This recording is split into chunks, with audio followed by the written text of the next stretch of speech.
Warahmatullahi wabarakatuh. Waalaikumsalam warahmatullahi wabarakatuh. Mohon maaf berhubung sekarang sudah pukul 5 lebih ya, acara kita mulai pertama-tama. Assalamualaikum warahmatullahi wabarakatuh. Waalaikumsalam. Yunfiquna bis-sarai wa dhara wal kadhiminal ghaidha wal 'afina 'anil nas. Shadaqallahul 'adzim. Hutang ibu belum terbayar, gitu. Di dalam Islam sebetulnya ada yang namanya lembaga lazis atau lembaga pengumpul zakat, fitrah, zakat, infak dan sedekah. Itu adalah seperti lazismu, lazisnu, kemudian basnas. Di situ ada hak dari ibu yang namanya hak gharib, orang yang punya hutang. Gharib ini punya hak di situ, ya. Tetapi kita kembali di masa Rasulullah itu orang yang punya hutang itu orang yang betul-betul tidak bisa makan. Jadi beda dengan zaman sekarang. Orang yang punya hutang ini ada yang punya rumah mewah, ada yang ini punya hutang. Ini bukan termasuk gharib. Gharib itu orang yang tidak punya, yang tidak bisa makan. Dan ini di dalam Islam itu merupakan tanggungan Allah. Yang di sini di dalam Islam zaman dulu, Rasul itu kalau ada orang meninggal, si fulan meninggal, itu Rasul menanyakan, si fulan ini punya hutang enggak? Si fulan ini punya enggak? Oh, punya ya Rasul. Kalau punya,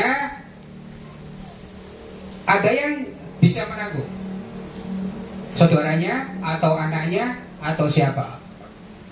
Oh, saya ya Rasul. Ada yang mau menanggung, maka Rasul mau menyolatkan. Tapi kalau tidak, Rasul sendiri tidak mau menyolatkan, tapi sahabat yang menyolatkan. Jadi Rasul tidak kerso nyolatke lantaran orang ini punya hutang dan belum ada yang mau melunasi. Dan hutang ini akan dipertanggungjawabkan di akhirat nanti. Kembali lagi, kebetulan di Islam lembaga kita itu berlawanan dengan lembaga pemerintah. Misalnya lembaga pemerintah itu lembaga yang semuanya riba, seluruhnya riba, sistemnya riba. Riba itu bagaimana? Nanti akan saya bacakan di Qur'annya, kan gitu. Yang penting ibu katakan dulu, riba itu apa? Ada yang tahu riba itu apa? Nanti biar lebih hidup suasananya. Riba itu apa? Barangkali ada yang tahu. Menurut saya ada yang tahu? Bertambah. Kalau tidak, tak saya pegang nih. Riba itu menambah dari sejumlah pinjaman tadi. Itu riba. Entah itu 0, sekian persen tetap riba. Jadi riba itu menambah dari. Nah ini suratnya, suratnya ada. Jadi landasannya kenapa riba itu dilarang oleh Allah ini. Yang penting memahami dulu riba itu apa. Riba itu setiap pinjaman yang menambahkan jumlahnya, entah itu 0, entah 1%, 2%, itu tetap riba. Barangkali ada yang menyangkal. Semua setuju riba itu karena di dasarnya ada dasarnya. Ayo warna sak warnane ya masuk video. Di dalam surah Ar-Rum ayat 39. Minta upload YouTube no. Wa ma ataitum miriba liyarbu wa fi amwalin nasi fala yarbu indallah wa ma ataitum mizakatin yurduna washallahi fa'ulaika humul mudhifun. Yang artinya, dan sesuatu riba itu tambahan yang kamu berikan agar kamu agar harta kamu bertambah, maka tidak bertambah dalam pandangan Allah.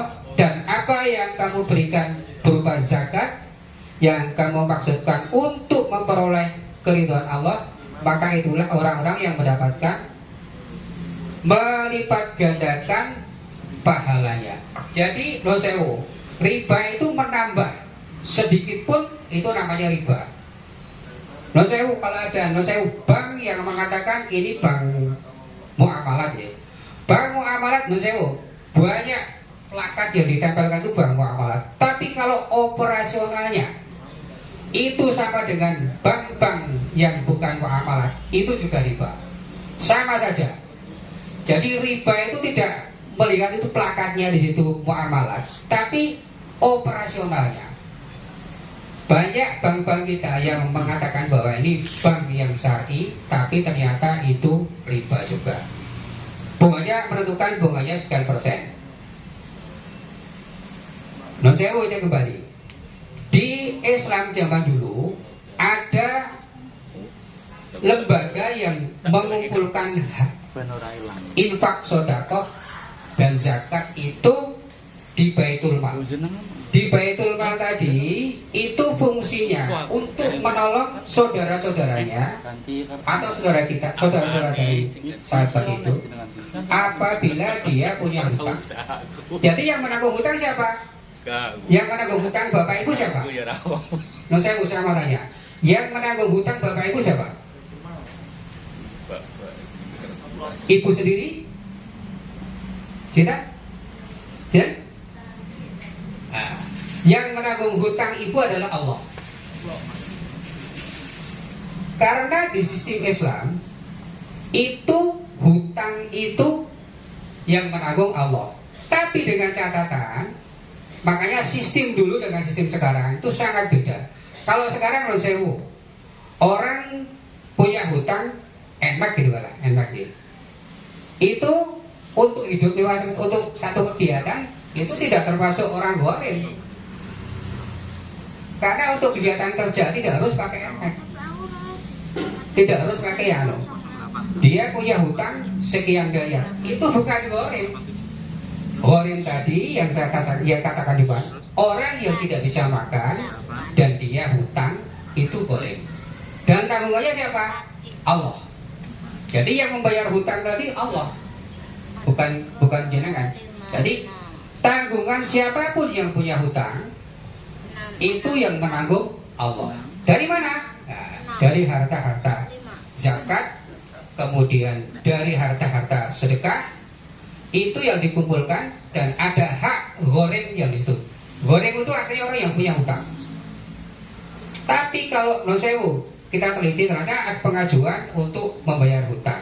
Ternyata setelah dicek hutangnya itu, dia pinjaman itu untuk kredit NMAX atau ini kan tidak masuk gharim. Non sewu, sekarang ini sudah beda dengan dulu. Maka dulu apa yang dilakukan oleh sahabat, kalau saudaranya punya hutang, itu mereka rame-rame sedekah, kumpulan sedekah untuk nyaur, untuk melunasi saudaranya. Jadi hutang-hutang panjenengan semuanya seharusnya kalau dasarnya tadi yang saya maksudkan seperti dulu, itu tanggung jawab Allah. Maka hak panjenengan di hak gharim tadi. Nah, saya bacakan dasar hukumnya kenapa riba itu dilarang. Riba itu salah satu di antaranya disebutkan di surat Al-Baqarah ayat 275. Ada yang bawa Quran? Ada yang bawa Quran? Kalau tidak ini ya. Ada yang bawa Quran? Dia dibuka. Tolong dibacakan. Tolong dibacakan. 275, 276. Tolong dibacakan, Pak. Dibacakan keras. Surat Al-Baqarah 275, 276, 278, 279, 280. Tolong dibacakan. Alladzina yaquluna riba la yaqumuna illa kama yaqumul ladzi yatakabbaru syaitanu minal masi dzalika bi annahum qalu innamal bai'u mithlu riba wa halallahu al-bai'a wa harrama riba faman ja'ahu mau'izatun min rabbih fantaha falahu ma salafa wa amruhu ilallah wa man 'ada fa ulaika ashabun nar hum fiha khalidun. Terus 279. Yamhaqullahu riba wa yurbis sadaqati wallahu la yuhibbu kulla kaffarin athim. Terus 278. Innal ladzina amanu wa 'amilus solihati wa aqamus sholata wa atu zakata lahum ajruhum 'inda rabbihim wa la khaufun 'alaihim wa la hum yahzanun. 279. Ya ayyuhalladzina amanu taqullaha wa dharu ma baqiya minar riba in kuntum mu'minin. 280. Fa illam taf'alu fa'dhanu bi harbin minallahi wa rasulihi wa in tubtum falakum ru'usu amwalikum la tadrimuna wa la tudlamun. Dibacakan artinya. 275. Orang-orang yang memakan riba tidak dapat berdiri, melainkan seperti berdirinya orang yang kemasukan setan karena gila. Yang demikian itu karena mereka berkata bahwa jual beli sama dengan riba, padahal Allah telah menghalalkan jual beli dan mengharamkan riba. Barang siapa mendapat peringatan dari Tuhannya lalu dia berhenti, maka apa yang telah diperolehnya dahulu menjadi miliknya dan urusannya terserah kepada Allah. Barang siapa mengulangi, maka mereka itu penghuni neraka, mereka kekal di dalamnya. Allah memusnahkan riba dan menyuburkan sedekah. Allah tidak menyukai setiap orang yang tetap dalam kekafiran dan bergelimang dosa. Sungguh, orang-orang yang beriman mengerjakan kebajikan, melaksanakan sholat dan menunaikan zakat, mereka mendapat pahala di sisi Tuhannya. Tidak ada rasa takut pada mereka dan mereka tidak bersedih hati. Wahai orang-orang yang beriman, bertakwalah kepada Allah dan tinggalkan sisa riba yang belum dipungut jika kamu orang yang beriman. Jika kamu tidak melaksanakannya, maka umumkanlah perang dari Allah dan Rasul-Nya. Tetapi jika kamu bertobat, maka kamu berhak atas pokok hartamu. Kamu tidak berbuat zalim, merugikan, dan tidak dizalimi atau dirugikan. Dan jika orang berutang itu dalam kesulitan, maka berilah tenggang waktu sampai dia memperoleh kelapangan. Dan jika kamu menyedekahkan, itu lebih baik bagimu jika kamu mengetahui. Ada pertanyaan? Apa? Yusewu? Gimana? Tadi nyimak artinya ya? Ya, gimana? Ya.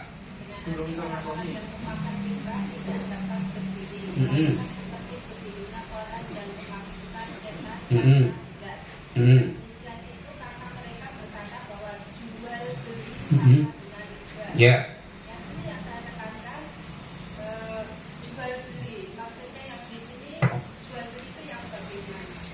Jual beli itu dagang itu. Dagang itu dianggapkan sama dengan riba. Artinya sah. Jual beli pada beda dengan riba. Allah mengatakan di sini, dia berikutnya itu. Jual beli itu tidak sama dengan riba. Beda dengan riba. Riba itu menambah. Nah sekarang gini, jenengan jadi pertanyaan. Jual beli itu saya beli, misalnya saya jenengan butuh kendaraan. Misal gitu ya, jadi biar jenengan lebih jelas. Jenengan butuh kendaraan. Kendaraan, karena jenengan butuh kendaraan, saya jual kendaraan dengan tidak menambah, walaupun jenengan jual minta kredit atau cash, itu sama. Jadi saya mencari untung di situ, itu beda dengan riba tadi. Iya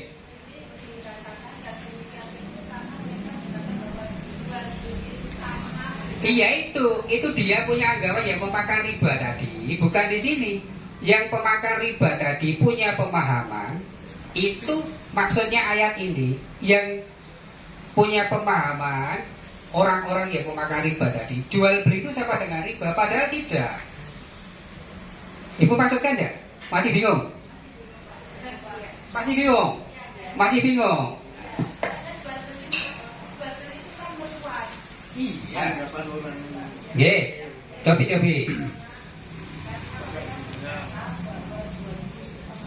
Yang berkata orang pemakan riba tadi, bukan ini. Orang pemakan riba tadi, orang yang biasa melakukan riba, itu mengatakan bahwa jual beli itu sama dengan riba. Padahal riba tidak. Allah menghalalkan jual beli dan mengharamkan riba. Paham? Nah, justru di sini kalau saya langsung masuk ke nanti jenengan bingung. Tapi kalau seperti ini kan jenengan sudah tidak bingung. Ada pertanyaan lagi? Jadi jual beli itu tidak sama dengan riba. Jadi jenengan dagang yang omong jual beli sama dengan riba itu pemakan riba. Bukan ini, pemakan riba itu mengatakan jual beli itu sama dengan riba. Yang dimaksud ayat ini kan seperti itu. Yang dimaksud ayat ini terus yang dimaksud ayat ini adalah itu. Allah memusnahkan riba dan menyuburkan sedekah. Nah, terus begini, bagaimana solusinya? Boleh nggak orang yang punya hutang bersedekah? Ini kadang-kadang jadi masalah. Boleh nggak orang yang punya hutang bersedekah? Boleh nggak? Saya mau tanya. Dia harus membayar wajibnya dulu loh, hutangnya dulu. Nek saya punya hutang 1 juta, gitu. Saya punya uang 10.000. Tak cicil 10.000, mau nggak orang itu? Kan nggak mau. Jenengan harus menyisihkan hak untuk membayar hutang tadi, hak membayar hutang. Entah 5.000, tak berapa. Jenengan sedekahnya tidak 10.000 atau 2.000 atau berapa. Jadi jenengan tetap punya hak untuk menyisihkan di keceleng jenengan tadi sebanyak 5.000 untuk niat nyaur hutang tadi. Paham ya? Jadi jenengan lebih memerlukan hak dulu. Jadi hak kewajiban dulu jenengan. Kewajiban jenengan itu kan nyaur hutang. Ini kalau jenengan kewajiban untuk menyisihkan. Tapi kalau jenengan kembali lagi, kalau itu nanti berkumpul sejumlah tertentu, nanti kan diberikan bisa. Artinya jenengan sedekah boleh, tapi tidak boleh seluruhnya jenengan untuk sedekah. Tetap mendahulukan kewajiban untuk yang itu menyisihkan untuk kewajiban itu. Jadi jenengan mendahulukan kewajiban jenengan sebelum jenengan yang sedekah. Ada pertanyaan? Barangkali tidak sependapat dengan saya? Monggo. Ini kalau ada nosewu sementara ini di masyarakat tadi, untuk pregong atau supaya rezekinya lancar, yo sedekah sih. Tapi kalau itu tidak ditekankan pada kewajiban membayar hutang dulu, nanti ya apa ya? Lebih mendahulukan sedekahnya daripada. Dan mulai sedekah nak Gusti Allah yang melancarkan. Nah ini seperti itu, tetap ada ada haknya sewu. Ini kita dengan menggunakan logika. Ya. Kalau ibu-ibu, ibu-ibu yang punya suami, ibu puasa sunnah dengan meladeni suami didahulukan mana? Adan, Pak. Adan. Puasa, ini oke. Kita yang puasa apa? Kita break dulu. Puasa yang puasa. Tapi ini biar terjawab dulu. Kita biar ini tidak jadi mendahulukan mana? Meladeni suami atau puasa sunnah? Meladeni suami itu wajib. Sedangkan puasa sunnah bisa dilakukan di lain waktu. Atau jenengan tetap meladeni suami tapi mandi kemudian puasa sunnah. Ya. Jadi seperti tadi, kenapa lebih dulunya isih kita celeng untuk nyaur utang? Itu wajib karena kita punya kewajiban untuk nyaur utang. Barangkali itu nanti kita sambung, ya. Kita kajian, kita sambung lagi. Monggo yang puasa, monggo silakan berbuka dulu. Ya. Ini, ya. Assalamualaikum warahmatullahi wabarakatuh. Nanti kita sambung lagi, ya.